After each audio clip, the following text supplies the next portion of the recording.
할렐루야. 좋으신 하나님의 크신 은혜가 9월 6일 첫 주일 감사 예배로 예배하는 우리 모든 해림의 예배자들에게 함께 하시기를 간절히 축원합니다. 9월이 시작되었는데요. 여러분 9월의 변화를 경험하고 계십니까? 여전히 낮에는 무덥지만 아침 저녁으로는 시원한 바람이 불어서 이제 가을이 왔구나 하는 생각을 하게 됩니다. 지난 여름을 생각해 봅니다. 여러분 참 힘드셨죠? 폭염과 폭우가 있었고요. 또 코로나19가 계속 확산되고 있었습니다. 여러 가지 재난과 어려움들이 많이 있었습니다. 참 지치고 힘든 시간들이었는데요. 이제 9월이 시작되었는데 그 모든 어려움을, 고단한 것을 주님께서 위로해 주시고 회복시켜 주셔서 9월의 승리를 여러분에게 주시기를 간절히 축원합니다. 참 힘들고 어려울 때에 특별히 교회에 나와서 예배드리지 못하는 고통이 말할 수 없는 줄 압니다. 여러분의 마음은 지금도 주의 성전에 이미 달려나와 있으실 줄 압니다. 그래서 제가 사진을 준비했습니다. 사진으로라도 우리 교회를 좀 보시면 좋겠다. 어제 조용호 전사님께서 찍으신 사진인데요. 교회 모습이 가을이 되면서 또 아름다워지고 또 새로워졌습니다. 화분들이 참 많습니다. 우리 이용영 장로님을 비롯해서 우리 또 권사님들이 함께 잘 가꿔주셔서 성전 그 화분이 말 그대로 해림 가든이 되었습니다. 꽃들이 참 예쁘죠? 빨리 코로나가 약해져서 성전에 나와 예배드릴 수 있는 날이 빨리 왔으면 좋겠습니다. 가을에 하나님 새롭게 하시는 그 아름다움의 은혜가 우리 성도들 가정 우리 해림교회 위에 임하게 되기를 간절히 축복합니다. 정은경 본부장이 지난주 이런 얘기를 했습니다. 우리에게 가장 무서운 것은 확진자가 아니라 마음 방역의 붕괴입니다 라는 이야기입니다. 벌써 코로나19 재유행이 재확산이 1월부터 시작하니 거의 7개월이 지났습니다. 힘들고 어려운 시간이 길어지니까 우리 마음은 우울해지고 코로나 블루라고 하죠. 걱정과 두려움, 때로는 분노, 이런 마음의 아픔들이 많아져서 그 마음의 방역이 지금 되어지지 않으면 이 공동체 사회가 더 어려움에 빠질 것이다 라는 이야기입니다. 백종우 경희대 교수도 그런 얘기를 합니다. 이 코로나 블루에 우리가 사로잡히게 되면 우리의 알 수 없는 분노들이 특정 사람들을 향한 공격으로 또 폭력으로 나타날 수 있기 때문에 주의해야 한다, 이런 얘기를 합니다. 두 가지 화살이 있다고 얘기를 하죠. 첫 번째 화살은 이 코로나19로 인한 어려운 상황들입니다. 이것은 누구도 피할 수가 없어요. 그런데 코로나19로 인해서 다가오는 우울증, 또 고통, 두려움, 분노, 이런 것들은 두 번째 화살인데 이것만큼은 반드시 피해야 한다는 것입니다. 한국 트라우마 스트레스 협회라는 곳이 있더군요. 그곳에서 설문조사 내용들을 보니까 이 코로나19가 시작된 이후부터 한국 사람의 71% 정도가 내 삶이 참 행복하지 않다, 불행하다, 이런 답변을 하고 있답니다.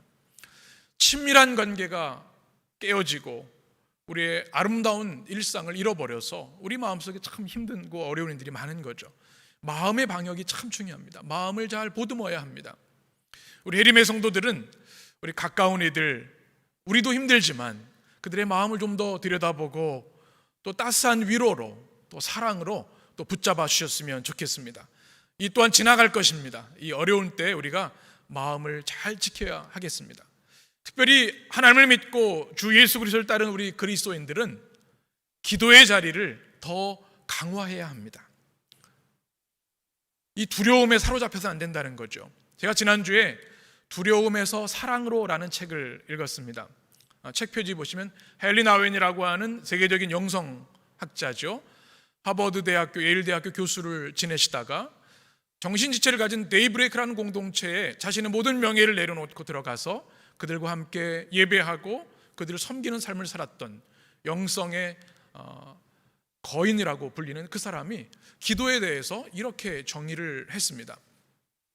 기도는 두려움의 집에서 나와 사랑의 집으로 들어가는 길이다. 너무나 멋진, 짧지만 멋진 정의이죠. 기도가 무엇이라고요?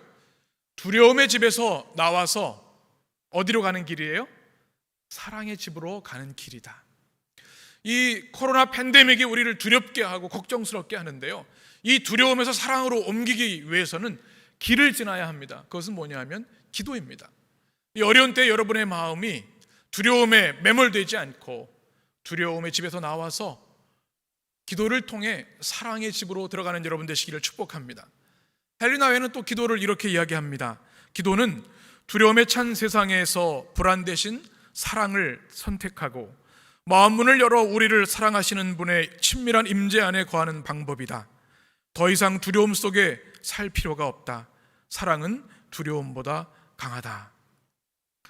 아멘이 절로 나오는 참 아름다운 이야기라고 생각이 됩니다.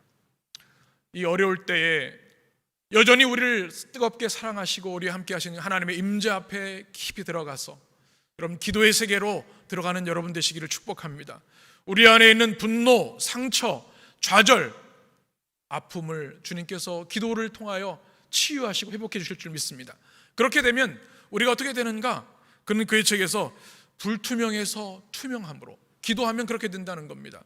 망상에서 기도로, 허탕한 세상을 생각하는 것이 아니라 기도로 나가게 되고요, 슬픔에서 기쁨으로, 원망에서 감사로, 두려움에서 사랑으로, 이것이 기도의 축복인 것이죠. 빌립보서 4장 6절과 7절에서 이렇게 말씀합니다. 우리 마음에 새기는 마음으로 함께 같이 읽겠습니다. 아무것도 두려워하지 말고 다만 모든 일에 기도와 간구로 너희 구할 것을 감사함으로 하나님께 아뢰라. 그리하면 모든 지각에 뛰어난 하나님의 평강이 그리스도 예수 안에서 너희 마음과 생각을 지키시리라. 아멘. 여러분, 이 말씀을 여러분 마음에 새기시고 이 말씀대로 살아가시고 이 말씀이 주시는 하나님의 위로와 승리가 여러분 가운데 있게 되기를 간절히 축원합니다. 깊은 기도의 세계로 나아가야 합니다. 느헤미야 9장이 바로 그 좋은 기도의 모델입니다. 성경에서 가장 긴 기도일 뿐만 아니라 기도의 좋은 모범이 되는 기도라고 말씀을 드렸습니다. 그들의 첫 번째 기도는 무엇이었습니까? 하나님을 송축하는 기도였습니다. 우리가 기도할 때 잊지 말아야 할 것은 우리의 기도의 대상이신 하나님을 높이고 찬양하는 것입니다. 하나님의 하나님 되심을 인하여 하나님이 창조주 하나님이시고 여호와 하나님이시고 전능하신 하나님이시고 우리 하나님이시고 우리를 구원하신 하나님이심을 우리는 기도를 통해 선포해야 합니다. 또 느헤미야 이 레위인들의 백성들은 하나님 앞에 회개하는 기도를 했습니다. 그들의 잘못을 낱낱이 고백했습니다. 그리고 역사 속에 함께 하셨던 하나님을 찬양했습니다. 광야를 지날 때 하나님께서 그냥 두시지 않으시고 구름 기둥과 불 기둥으로 함께 해주셨습니다. 하늘의 만나를 먹여주셨고 바위에서 생수가 나게 하셨습니다. 그 광야에서도 함께 하신 그 하나님의 은혜를 찬양하고 있는 거죠. 그리고 오늘 이제 기도의 결론 부분입니다. 클라이막스입니다. 가장 중요한 기도의 정수가 있는데 그것은 뭔가 하면 하나님 앞에 자신들의 바람과 원하는 것을 다 간구하는 것입니다. 저는 느헤미야 9장의 결론 부분을 묵상하면서 바로 이 시대에 우리가 해야 할 기도의 제목들을 발견하게 되었습니다. 이 시대에 우리가 무엇을 품고 기도해야 하는가? 하나님은 시대마다 하나님의 사람들을 통하여 하나님의 사람들의 기도를 통하여 역사하셨습니다. 성경의 위대한 인물들이 그렇고요, 역사 속에 교회사의 위대한 하나님의 사람들을 통해 그렇게 하셨습니다. 어거스틴, 루터, 존 웨슬리. 그리고 이 시대는 우리의 기도를 통해 하나님은 역사하길 원하시는 줄 믿습니다. 이 시대에 우리는 무엇을 기도해야 하는가? 첫 번째 기도는 한번 따라하겠습니다. 주의 긍휼을 구하는 기도. 무엇을 구한다고요? 주님의 긍휼을 구하는 기도. 이 시대에 우리가 가장 중요한 기도가 무엇인가? 우리 하나님의 치유와 회복의 역사를 위해서 기도해야 합니다. 우리 죄에 대해서 회개할 수 있는 기도, 회개의 역사를 위해 우리가 기도해야 할 것입니다. 하나님의 기적적인 도우심을 기도해야 할 것입니다. 그런데 그 무엇보다 앞서야 하는 가장 중요한 기도는 하나님, 저희를 불쌍히 여겨 주시옵소서. 주님, 긍휼히 여겨 주시옵소서. 이 기도가 이 시대에 필요한 기도라는 것입니다. 코로나19가 전 세계적으로 확산되면서 말할 수 없는 비극과 아픔을 경험하고 있습니다. 이미 미국에서는 세계대전만큼이나 더 많은 사람들이 코로나19로 되었습니다. 지금도 전 세계 많은 이들이 고통하고 있고 아파하고 있습니다. 인류가 최첨단의 과학기술과 우주 항공기술을 개발했지만 작은 바이러스 앞에 속수무책으로 어려움을 당하고 있습니다. 우리가 얼마나 작고 연약한 존재인지를 깨닫습니다. 물론 우리는 최선을 다해서 백신을 개발하고 공정하게 신속하게 백신이 나눠질 수 있도록 우리는 노력해야 할 것입니다. 그걸 우리 기도해야 됩니다. 그러나 또 하나 우리가 잊지 말아야 할 것은 뭔가 하면, 하나님, 우리가 이렇게 연약한 존재입니다. 우리의 죄로 인해 이렇게 어려움을 당하고 있습니다. 주님, 불쌍히 여겨주십시오. 긍휼히 여겨주십시오. 우리가 기도해야 된다는 것입니다. 지금 레위인들이 그 기도를 하고 있습니다. 기도의 결론, 이 기도를 위해서 앞에 기도를 해왔습니다. 하나님은 좋으신 하나님이십니다. 하나님 위대하신 하나님이십니다. 우리의 죄를 아심에도 용서해 주신 하나님이십니다. 우리 백성들, 우리 조상들이 광야를 지날 때도 불꽃 같은 동자를 지켜주셨습니다. 그들이 끝없이 반역하고 하나님을 등졌음에도 불구하고 자비로우시고 은혜로우신 하나님, 그들을 긍휼히 여겨주셨습니다. 이제 우리를 위해 간구합니다. 주님, 저희가 지금 예루살렘 성벽을 재건했지만 사실 아무것도 없습니다. 우리의 영혼은 찢어지고 무너지고 아직도 포로 가운데 있는 백성들이 있습니다. 적들이 우리를 호시탐탐 노리고 있습니다. 앞날을 예측할 수 없고 그 무엇도 희망할 수 없는 상황입니다. 주님, 불쌍히 여겨주십시오. 주님, 긍휼히 여겨주십시오. 레위인들이 지금 단에 올라서 온 백성들을 향해, 하나님 향해 기도하고 있는 겁니다. 오늘 느헤미야 9장 30절 31절의 말씀이 바로 그 말씀입니다. 우리 같이 읽겠습니다.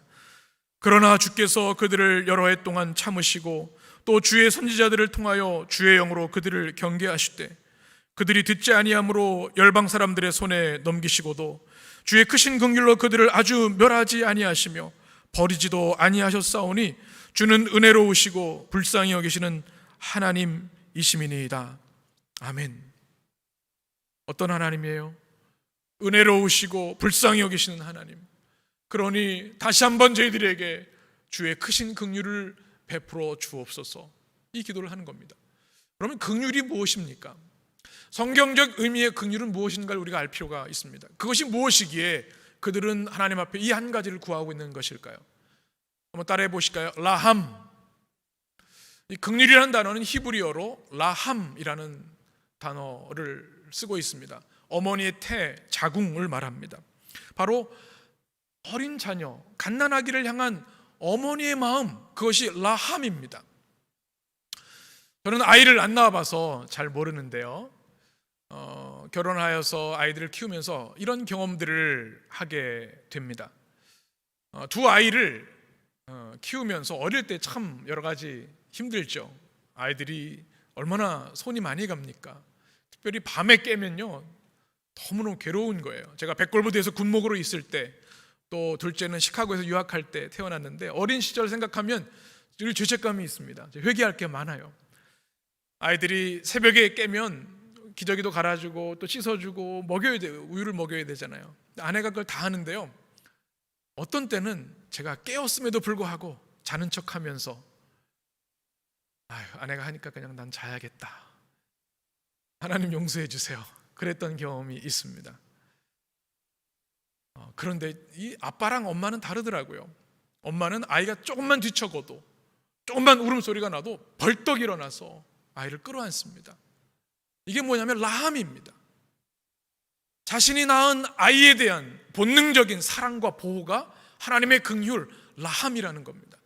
자기 자식이 아프고 힘들고 어려운 것을 참을 수 없고 견딜 수 없어서 일어나서 그들을 끌어안는 것, 그 긍휼, 라함, 그것이 하나님의 긍휼입니다. 이것을 구하고 있는 거예요. 신약 성경에서는 헬라어로 이렇게 말합니다. 한번 따라해 보실까요? 스플랑크논이라는 단어입니다.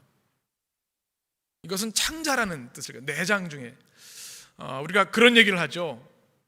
내 창자가 끊어지는 것 같은 아픔이 있다. 이 고대 유대 사회에도 그런 표현을 썼습니다. 우리 인생의 가장 큰 고통이 뭐냐 하면, 우리 몸이 아픈 것도 아픈 거지만 우리 내장이, 창자가 끊어지는 것 같은 아픔이 있을 때 스플랑크논이라는 단어를 씁니다. 이것이 긍휼입니다. 이게 어디 나오냐면 누가복음 15장에 보면 작은 아들의 귀한, 탕자의 귀한의 이야기를 아시죠? 우리 사진을 여러분 잘 알고 있는 사진 한번 보시면 렘브란트의 이 돌아온 탕자라고 하는 사진이죠. 우리가 잘 알고 있는 누가복음 15장에 이런 말씀이 기록되어 있습니다. 둘째 아들이 아버지에게 와서 아버지 제 분깃을 주세요.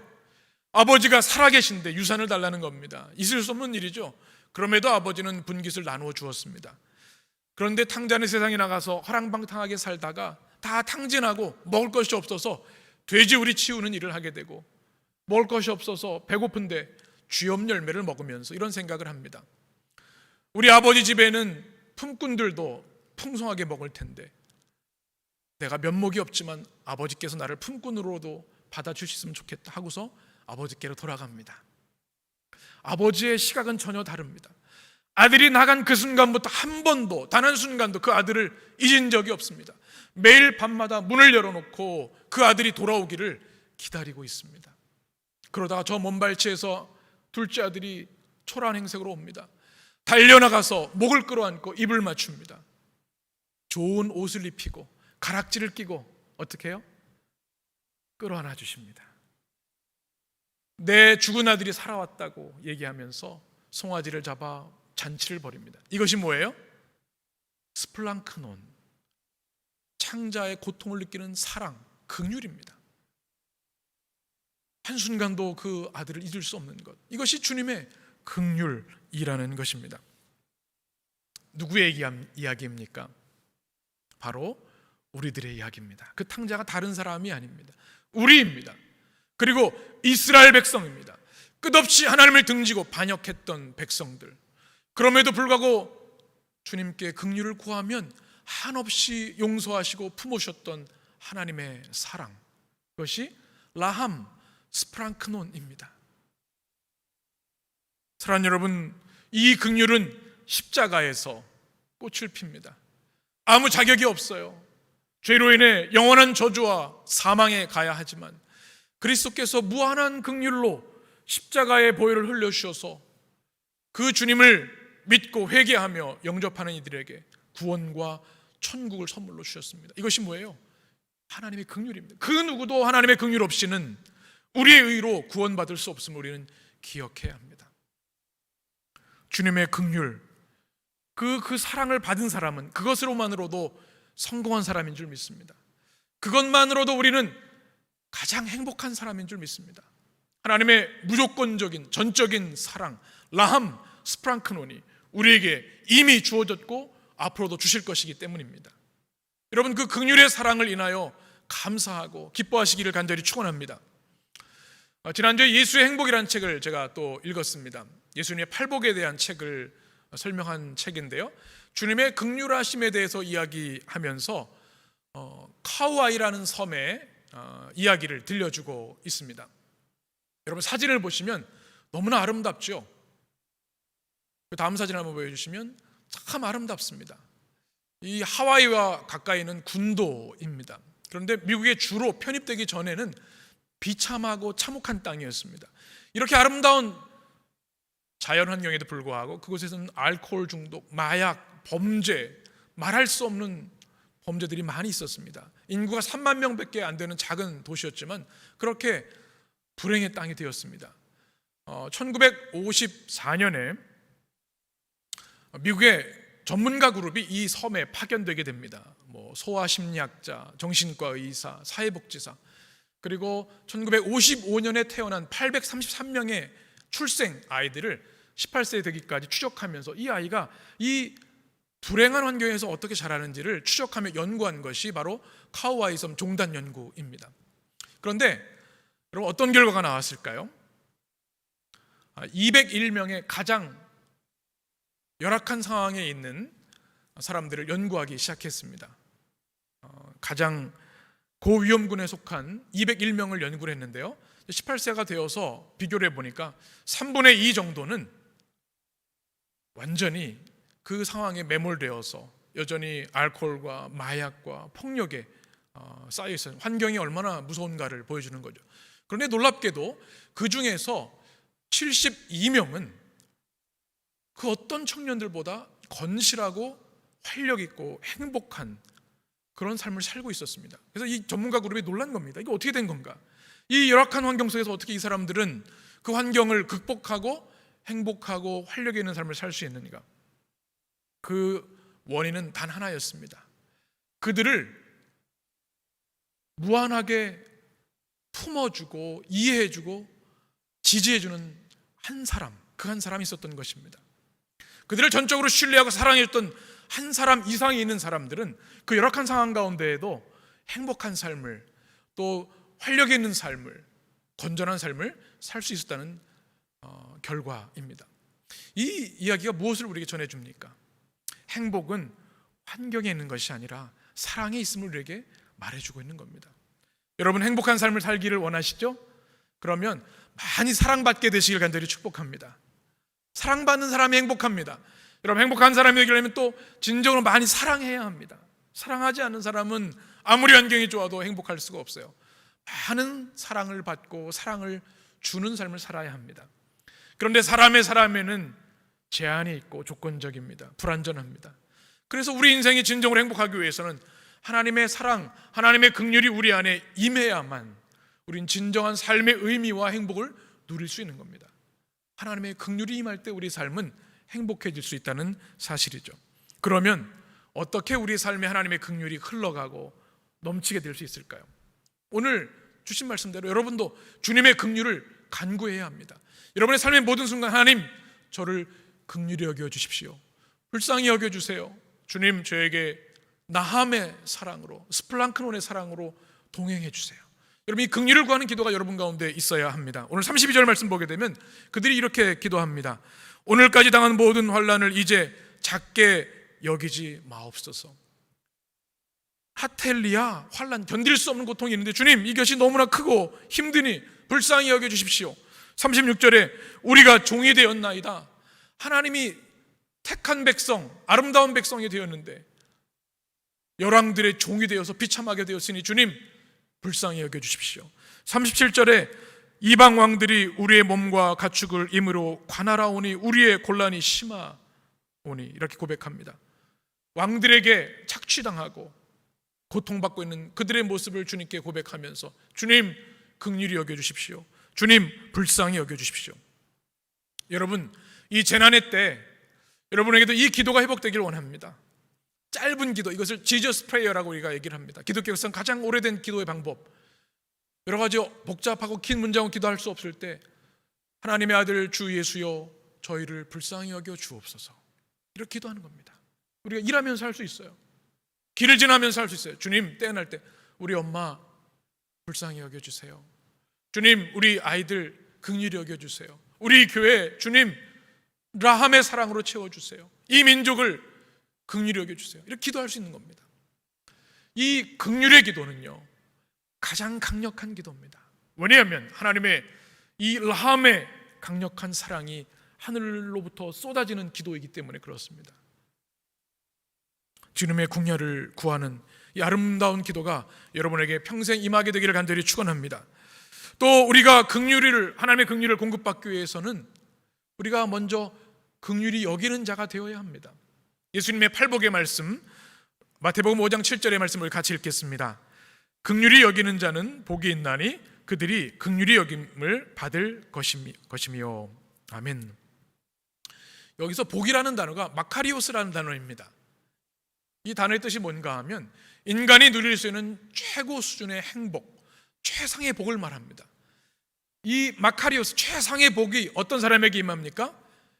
창조주 하나님, 사랑의 하나님으로부터 긍휼히 여김을 받는 자에게 임하는 겁니다. 이 참된 행복은요, 복은 어디서 오는 거예요? 사람이나 환경이 아니라 하나님께로부터 온다는 것입니다. 어떻게 할 때? 하나님의 긍휼을 받는 인생, 그것이 가장 행복한 인생이라는 겁니다. 그런데 오늘 예수님의 말씀 보게 되면 긍휼을 받는 인생이 어떻게 되느냐? 어떻게 하는 자가요? 긍휼히 여기는 자가 긍휼히 여기는 자가 긍휼히 여김을 받을 것이라고 말씀합니다. 여러분, 이 어려운 시대에 우리 주변 사람들을 보시기 바랍니다. 우리 가족들, 우리 일터의 사람들, 우리 부모님들, 여러분 긍휼의 눈으로 바라보고 그들에게 긍휼을 베푸는 사람들이 되시기를 축복합니다. 헬리나 외에는 긍휼의 영성 두 가지를 얘기합니다. 첫 번째는 연대 영성입니다. 솔리데리티라고 얘기하는데요. 이런 겁니다. 우리가 긍휼이라는 단어를 영어로는 컴패션이라고 얘기를 하는데 라틴어 컴파시오라고 하는 단어에서 온 겁니다. 쿰과 파티라는 단어인데요. 그것은 함께 아파하다는 뜻입니다. 여러분, 우리가 이 컴파시오의 영성이 필요합니다. 고통하는 사람들을 보고도 아무렇지도 않은 것, 그건 하나님의 사람이 아닙니다. 고난받는 사람을 보면 눈물이 나고 가슴이 찢어지는 것, 그것이 컴파시오의 마음입니다. 여러분, 의료진들의 고통을 보면 그런 마음이 들고, 확진자와 그 가족들을 보면 그런 마음이 들고, 재난을 통해 눈물을 흘리는 그들을 보면 우리 안에 컴파시오, 함께 고통하는 마음이 생기는 거죠. 이것을 통해서 우리는 한 마음이 되고 연대할 수 있다는 겁니다. 이것이 긍휼히 여기는 방법입니다. 또 하나는 뭔가 하면 제자도의 영성입니다. 헬리나요는 디사이플십이라고 합니다. 여러분, 제자가 뭘까요? 죽은 사람을 살리고 병자를 고치는 게 제자가 아닙니다. 예수 그리스도의 눈으로 사람들을 바라보고 예수 그리스도의 마음으로 서로를 사랑하는 것이 제자입니다. 여러분, 아멘이십니까? 이 긍휼의 때에 이것이 필요합니다. 여러분, 가까이 있는 사람들 한번 보세요. 무슨 눈으로요? 예수님의 눈으로. 우리 가족들, 우리 아이들, 우리 부모님들, 우리 일터의 사람들, 우리 교회의 성도들, 이 땅의 사람들을 예수 그리스도의 눈으로 보는 것, 그것이 제자의 삶이고 긍휼을 행하는 삶이라는 겁니다. 사랑하는 여러분, 깨어지고 아픈 많은 상처가 있는 이 시대입니다.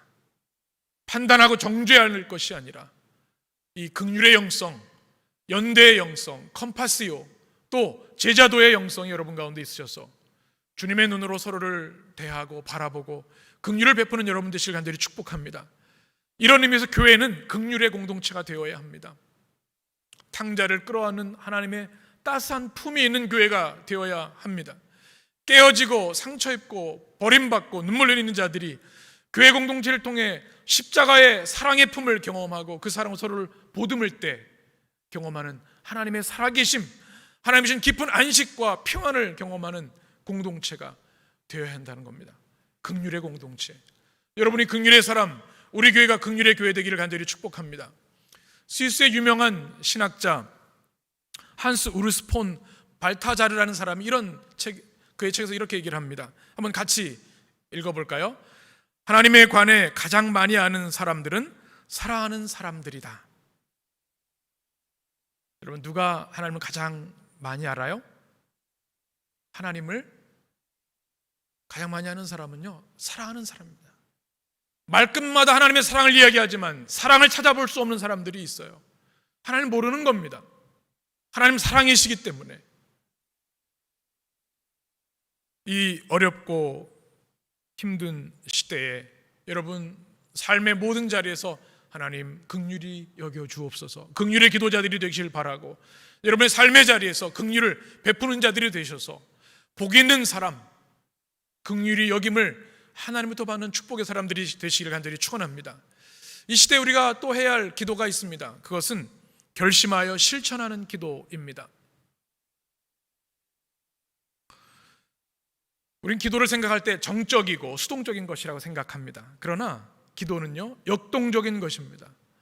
강력한 것입니다. 왜냐하면 기도를 통해 하나님이 역사하시기 때문에 그렇습니다.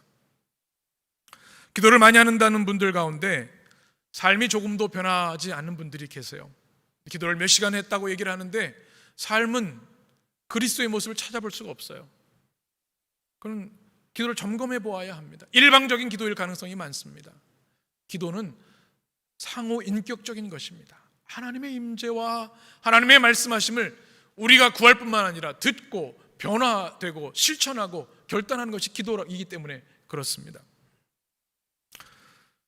만나서 대화를 하는데 오랜만에 만나면 반갑잖아요. 하고 싶은 얘기를 다 쏟아내요. 그리고 이제 가자, 그런 분이 계세요. 자기 할 말만 하는 사람. 그럼 다음에 대화하고 싶은 마음이 안 들죠. 어떻게 해야 돼요? 할 말을 하고 또 잘 들어줘야 합니다. 기도는 이렇게 상호 인격적인 겁니다. 하나님이 이렇게 요구하시는 게 있어요. 우리가 기도하면 그래, 이렇게 이제 살아라, 이렇게 결심해라. 그것이 기도의 힘과 변혁의 권능입니다. 그래서 진정으로 기도하는 사람에게는 하나님의 임재가 있고 그리스도의 성품을 닮아가는 축복이 임합니다. 주님이 우리를 만지시고 변화시키시기 때문에 오늘 9장 38절에 보게 되면 그들의 기도가 입술의 기도에서 끝나지 않고 결단으로 나아갑니다. 맹세합니다. 우리 38절 같이 읽겠습니다. 우리가 이 모든 일로 말미암아 이제 견고한 언약을 세워 기록하고 우리의 방백들과 레위 사람들과 제사장들이 다 인봉하나이다 하였느니라. 아멘. 기도를 마치면서 그들이 무엇을 합니까? 견고한 언약을 세워 기록합니다. 하나님께 약속하는 거예요. 하나님, 이제는 우리 조상들이 이렇게 살았지만 우리는 그렇게 살지 않겠습니다. 견고한 언약을 하고 어떻게 해요? 기록합니다. 이제 우리 10장의 말씀이 이 84명의 언약문, 결심문에 대한 내용을 다음 주에 살펴볼 텐데요. 그들이 이렇게 살겠습니다 하는 게 결단하는 내용이 나와 있습니다. 그리고 또 뭘 합니까? 지도자들이, 방백들, 레위 사람들, 제사장들이 다 어떻게 해요? 인봉한다. 결심하고 기록한 다음에 그것을 인봉함, 도장을 찍는 겁니다. 고대 사회에서는요, 이 스탬프가 없었기 때문에 도장을 만들어서 습기가 있는 흙에, 진흙에다가 찍습니다. 그리고 그것을 돌에다 구워요. 그러면 오래 보관할 수 있겠죠? 결연한 의지를 말하는 거예요. 이 내용에 대해서 우리가 반드시 지키겠습니다. 결단하는 내용이 이 기도에 담겨 있는 겁니다. 이것이 너무나 중요합니다. 우리의 기도가 입술의 기도만으로 끝나는 것이 아니라 우리의 삶의 기도로, 변화와 결단의 기도로 연결되어야 한다는 사실입니다. 기도는 명상이나 자기 위안을 위한 방편이 아닙니다. 물론 기도하면 하나님은 우리의 마음을 위로해 주시고 하늘의 평화를 주십니다. 그건 기도하는 자들이 주신 하나님의 선물이죠. 그러나 그것이 명상이 기도의 목적이 아니고 평안의 기도의 목적이 아닙니다. 기도는 우리 자신을 하나님 앞에 내어드리고 항복하고 결심하는 겁니다. 주의 말씀을 하시면 그 말씀대로 실천하는 것이 기도라는 사실입니다. 예수님의 겟세마네의 기도를 여러분 기억하시죠? 나의 원대로 마옵시고 아버지 뜻대로 하시옵소서. 기도는 하나님을, 내가 원하는 것을 달라고 조르는 것, 하나님을 항복시키는 것이 아니라 내가 하나님의 뜻 앞에 항복되는 것, 완전히 순종하고 순복하는 것, 아버지의 뜻을 이루겠다고 결심하는 것, 그것이 참된 기도라는 사실입니다. 이 시대에 한국 교회가 왜 사회적으로 때로는 비난받고 부끄러움이 되는 이유가 무엇입니까? 입술의 기도는 있지만 행함의 기도가 없기 때문이 아니겠습니까? 종교개혁자 마틴 루터는요, 16세기죠. 1500년대 15세기에 흑사병이 그 독일에 만연되어 있었습니다. 지금 같은 정도가 아니죠.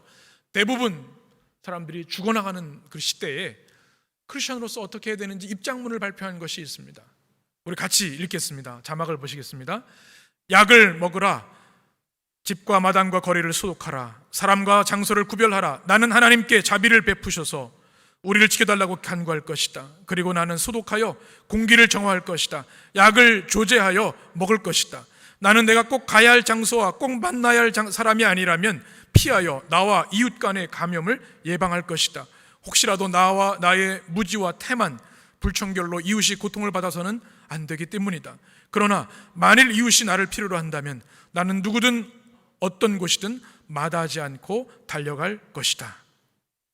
여러분, 1500년대 사람, 하나님의 사람이 이 패스트로 죽어가는 사람들을 향해 이렇게 얘기를 했습니다. 최선을 다해서 그리스도인으로서 사회적인 책무를 다하는 거죠. 그리고 어려움을 당하는 이들을 돌보겠다고 하는 이 아름다운 고백이 이 시대에 우리 행함의 기도인 줄 믿습니다. 하나님과 팬데믹이라는 책을 쓴 세계적인 학자 톰 라이트라는 사람도 이런 얘기를 합니다. 그의 책에서 2세기의 크리스천들의 모습, 그 당시에도 전염병이 돌기 시작했습니다. 부자들은 높은 동네로 이사 갔어요. 이 공기의 악취 때문에 전염병이 생긴다고 생각해서. 그런데 그리스도인들은 도망가지 않았습니다. 오히려 죽어가는 사람들을 돌보기도 했고요, 그러다가 병에 걸려 죽기도 했습니다. 사람들이 물었습니다. 왜 당신들은 도망가지 않고 살 길을 찾아 우리를 돌봐줍니까? 전염병에 걸린 사람들이 물었을 때 그들은 이렇게 얘기합니다. 예수님께서 나를 위해 죽으시고 생명을 주셨기 때문에 나도 그렇게 할 뿐입니다. 이 시대를 사는 그리스도인들에게 주는 강력한 도전이라고 생각이 됩니다. 이것이 뭐예요? 행함의 기도입니다. 마태복음 7장에 보면 주님이 이렇게 말씀하십니다. 그러므로 누구든지 나의 이 말을 듣고 행하는 자는 그 집을 반석 위에 지은 지혜로운 사람 같으리니. 하나님의 말씀을 듣고 행하는 자가 지혜로운 자고 반석 위에 지은 사람이라는 겁니다. 그런데 26절에 보게 되면 이 말을 듣고 행하지 아니하는 자는 모래 위에 지은 어리석은 사람이다. 말씀에 행함이 없으면 곧 무너질 모래 위에 지은 집과 다름이 없다는 것, 어리석은 인생이라는 거죠. 행해야 된다는 말씀입니다. 마태복음 7장에서도 주님은 이렇게 말씀합니다. 우리 20절 21절 같이 읽겠습니다. 이러므로 그들의 열매로 그들을 알리라. 나더러 주여 주여 하는 자마다 다 천국에 들어갈 것이 아니요 다만 하늘에 계신 내 아버지 뜻대로 행하는 자라야 들어가리라. 아멘. 무엇으로 알아요? 열매로 합니다. 나더러 주여 주여 말만 하는 이들이 아니라 하나님의 뜻대로 행하는 자여야 된다는 겁니다. 이것이 이 시대에 우리 그리스도인들이 주는 주님의 명령이요 말씀인 줄 믿습니다. 마가복음 8장 34절에 제자들에게 하시는 말씀이 있습니다. 우리가 마음에 새겨야 할 말씀입니다. 같이 읽겠습니다. 무리와 제자들을 불러 이르시되 누구든지 나를 따라오려거든 자기를 부인하고 자기 십자가를 지고 나를 따를 것이니라. 아멘. 여러분, 참된 기도가 무엇입니까? 묵묵히 자기 십자가를 지고 주님을 따르는 것이 참된 기도입니다. 큰 소리로, 방언으로, 통변으로 기도하는 그 기도가 소중하지만 더 강력한 기도는 그리스도의 십자가를 지고 그리스도와 함께 살아가는 것, 십자가의 삶을 살아내는 것이 우리 이 시대에 필요한 기도라는 사실입니다. 사랑하는 여러분, 이 행함의 기도, 실천의 기도가 여러분에게 임하게 되시기를 간절히 축복합니다. 조지 뮬러처럼이라는 책이 있습니다. 제가 지난주에 읽기 시작한 책입니다. 여러분 너무나 잘 알고 있는 조지 뮬러, 5만 번 이상 기도 응답 받은 사람이죠. 고아들의 아버지, 이분의 전기를 읽어보면요, 매일매일의 삶이 기도의 환희와 응답의 감격으로 가득 차 있습니다. 일평생 초지일관 하나님의 함께 하심을 기도를 통해 경험한 사람입니다. 어떻게 그런 삶을 살 수 있을까요? 그가 하는 얘기 뭐냐면, 한번 따라해 보실까요? 기도가 나의 생명줄입니다. 그의 고백이에요. 생명줄을 놓으면 죽는 거예요. 기도하지 않으면 난 살 수가 없고 죽습니다. 기도가 생명줄이기 때문에 그는 인생의 모든 순간, 모든 날 기도하며 하나님의 뜻을 이루어가는 축복의 삶을 살았습니다. 그가 70세가 되었을 때 이런 경험을 합니다. 기도하던 가운데 주님이 이런 음성을 들려주십니다. 너 그동안 참 많이 기도했다. 수고가 많았다. 그런데 앞으로는 내가 좀 더 기도했으면 좋겠다. 왜냐하면 내가 내 노년을 향한 위대한 계획을 갖고 있기 때문이다. 주님의 음성을 듣습니다. 그래서 그는 70세부터 더 뜨겁게 기도하면서 역동적인 하나님의 사명을 감당했다는 그의 고백을 우리는 듣습니다. 여러분, 이 시대에 조지 밀러 같은 기도의 사람들이 필요한 줄 믿습니다. 우리 가정에, 우리 교회, 이 민족에 그런 사람들이 필요합니다. 기도의 사람들이 되시길 간절히 축복합니다. 이 시대에 무엇을 기도해야 되겠습니까? 오늘 주신 말씀, 주님의 크신 긍휼을 구하는 기도, 결심하고 실천하는 행함의 기도가 여러분 가운데 있으셔서 여러분을 통해 이 시대의 아픔을 치유하시고 회복과 축복의 역사를 이 땅에, 우리 교회, 우리 가정, 우리 심령에 주시기를 간절히 축원합니다. 기도하겠습니다. 존귀하신 주님, 우리를 불쌍히 여겨 주옵소서. 주님, 긍휼히 여겨 주옵소서. 100년의 인생을 살고 작은 바이러스에도 무너지는 우리의 심령, 영혼들이 오매 주님 긍휼히 여겨주시고 불쌍히 여겨 주옵소서. 주님, 이 시대에 우리가 무엇을 구해야 하겠습니까? 이스라엘 백성들처럼 주님 크신 긍휼로 우리와 함께하여 주옵소서. 긍휼을 구하게 하여 주옵소서. 긍휼을 베푸는 자가 되게 하여 주옵소서. 주님, 우리의 기도가 입술의 기도에서 손과 발의 기도로, 행함의 기도로 나가기를 원합니다. 주님의 말씀에 순종하고 복종하기를 원합니다. 우리를 통하여 이 깨어진 상처 입은 땅을 치유하기를 원합니다. 주님, 이 팬데믹 패닉의 시대에 오늘 주신 말씀의 명령, 주님의 긍휼을 구하는 기도, 결심하여 실천하는 기도를 품어서 우리를 통하여 주님의 나라가 이 땅에 임하게 하시고 어둠이 물러가고 죄악이 물러가고 하나님의 구원과 생명의 빛이 비추는 역사가 있게 하여 주옵소서. 우리 주님 예수 그리스도 이름으로 기도합니다. 아멘.